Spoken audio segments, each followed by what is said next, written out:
rare adventures of Biggles.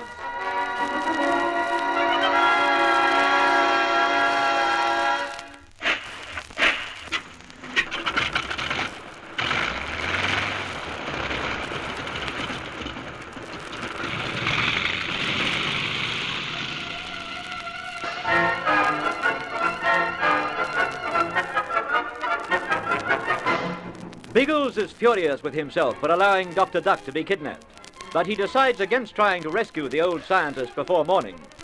When he finds Bertie and Ginger, their stories of the weird creatures on the island convince him that it's a dangerous place for nighttime wandering. The flyers take turns to guard their plane against further mischief by Coleman and his gang, and at last the dawn breaks. Under Biggles' orders, Bertie, the last sentry, wakes his sleeping companions. Hey, stow it, you ape. You're bursting my eardrum. Cut it out, Bertie! I'd only just gone to sleep. Oh, grab him, Ginge. We'll toss him into the drink. Come on, get him. Come on. Oh, I say, careful there, careful. You absolute rotter. We Ulysses don't mind what you do to us, but Harriet we will not have touched. Now, keep your distance, Klotz, or we'll start again. Leave him be, blokes. He did his job very well. Do you call that caterwauling a good job? Caterwauling is scarcely the right term, old sausage. That was as delicate and musicianly a reveille as has ever woken a bunch of thick-headed bally idiots. Don't you call me thick-headed, not at this hour of the morning. Now, break it up, fellas. There's too much to be done for us to waste time rigging each other. Bertie, you and Ginge rustle up some grub. Algy can help me work out our plans of campaign. Oh, Roger, Biggles. Come on, Bertie. And bring Harriet, too. We can fry her with the other sausage. Oh, I say, no, I'm additional. What's most important, Biggles? There are two jobs that must be done, Algy. The plane and old Donald. Hadn't we better leave the plane? Donald may be in danger. Oh, he's in danger, all right. But somehow I don't think Coleman's likely to kill him. He's thrown enough threats about. And he tried to kill the old boy back in London, don't forget. Perhaps he's had another bright idea since then. I wouldn't underestimate Coleman, Biggles. He'd kill if it suited him. I've no doubt about that, Algy. He's a ruthless man. But killing isn't part of his stock in trade. He has sufficient intelligence to kill only if it's necessary, and not while his victims still may be useful. Of what possible use could Donald be to him? I've no idea, but Donald's quite a knowledgeable old boy, and there may be some way in which he can help Coleman locate the treasure. You may be sure that if he can be of use, he won't be killed. Unless he's outlived his usefulness. By that time, I hope we'll have him safe and sound with us. But when we do get back, I want the kite ready to take off immediately. I've had enough of this island. Well, Donald agreed to that. He hasn't had much time to examine it yet. He'll have to agree. The island's unsafe, for Donald as much as for us. Then we repair the plane first, do we? No, we should be able to take the two bites at once. My suggestion is that you and Ginge stay here to work on the kite, while Bertie and I go after Donald. You should be finished by the time we're back. Yes, but will you two be able to grab Donald by yourselves? We've tackled harder jobs and pulled them off. Don't worry about us. Breakfast's ready. Come and get it. That's all we need, Algy. With our stomachs full of grub, Bertie and I will be fit to take on 20 Howard Colemans.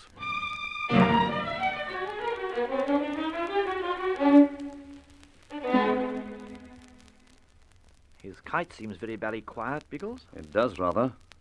But stay behind cover. Until we know what's going on, be careful not to show yourself above the rocks. I think they've all gone on a jolly old route march. If Donald was in residence, Coleman would surely have someone on guard. He might, but he's not used to this sort of game, and those blokes are inclined to be sloppy. Well, he's hired himself a bally pirate who's used to it, though. Chester Haines has been tied in with more dirty schemes than my dear old Aunt Esmeralda has freckles. And that's saying something, by Jove. There is someone aboard. How do you know? Someone walked through the cabin. I saw him pass a window. Old Donald, you think? I couldn't tell you who it was. But if anyone's on the kite, you can bet Donald will be. Well, then let's barge over and grab him. No need to be fancy about it, what? Fancy enough not to walk into the muzzle of a machine gun. I wonder how we could sneak up on the kite without being seen. Short of a miracle, that just can't be did, old bean. I mean to say, this is the last clump of jolly old rocks. There just isn't any more cover. If no one was watching, we might move across without cover. Hey! Don't forget that blooming machine gun muzzle you were talking about. Unless they're manning it now, a quick sprint would get us over to them before they could bring the gun into play. You can wipe that pretty little scheme off the list, Elbean. Your pal's coming out. Chester Haines. Found him. He'd give the alarm. We'll have to wait. Have to wait quite a while, what? Looks as if the blighter's come out to stretch his legs. better shut up. He's not far away. Might hear us. I say! Quiet, you idiot. He's no more than a few feet from us. Just what the doctor ordered. We're close enough to make Chester help us grab Donald. Hey? By jingo, yes.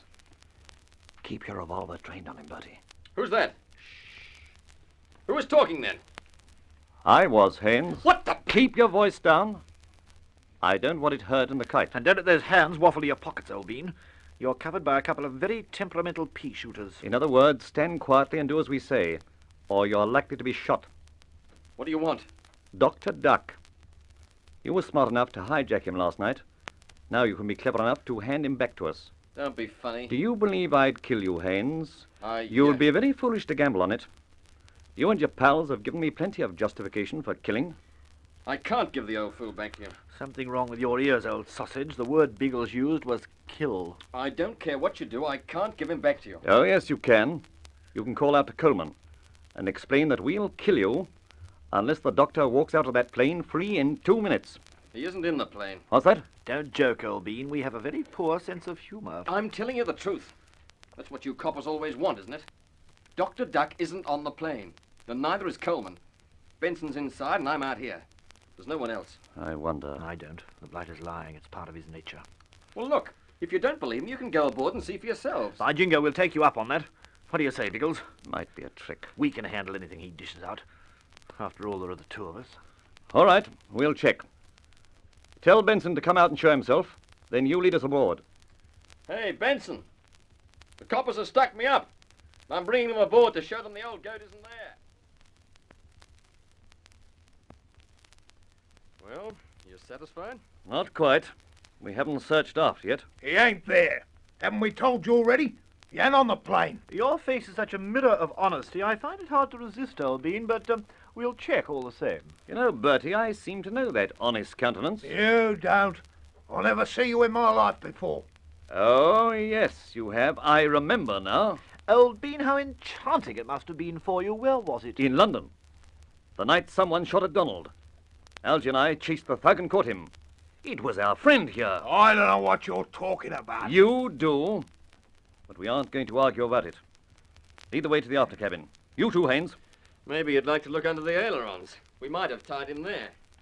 Here, move aside, Harry. Let him see through the door. There you are. That takes you as far aft as you can go. I'm afraid the Trouts were right, Biggles. The old boy doesn't seem to be in here anywhere. No. He and Coleman must be ashore. Quick, Harry, grab him. Shove him in.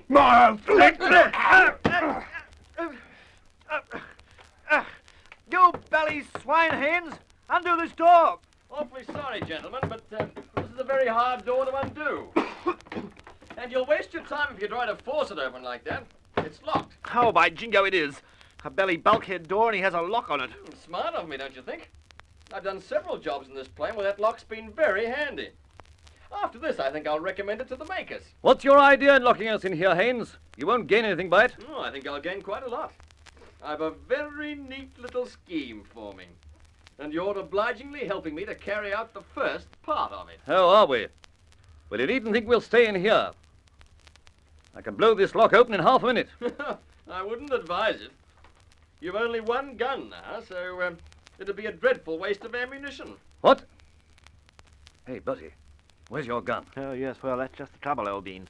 I'm afraid I rather seemed to drop the blooming thing when that blighter shoved me in the back. If you're asking about the gun, we have it out here.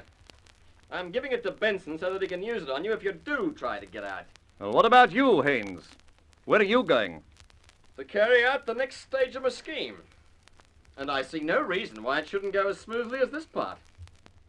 Well, cheerio, Flatfeet. Pity they didn't issue you coppers with brains as well as boots, isn't it? By Jove, I just wish I could get behind him with a decent-sized pair of boots at the moment, Biggles. But I say, look here. He was talking about a scheme. Now, look here, what scheme is he talking about? I mean to say, can you imagine what the blighter's up to, Biggles? Oh, I don't know. But unless I've misjudged Chester Haynes, it's a scheme that's going to make life very uncomfortable for us.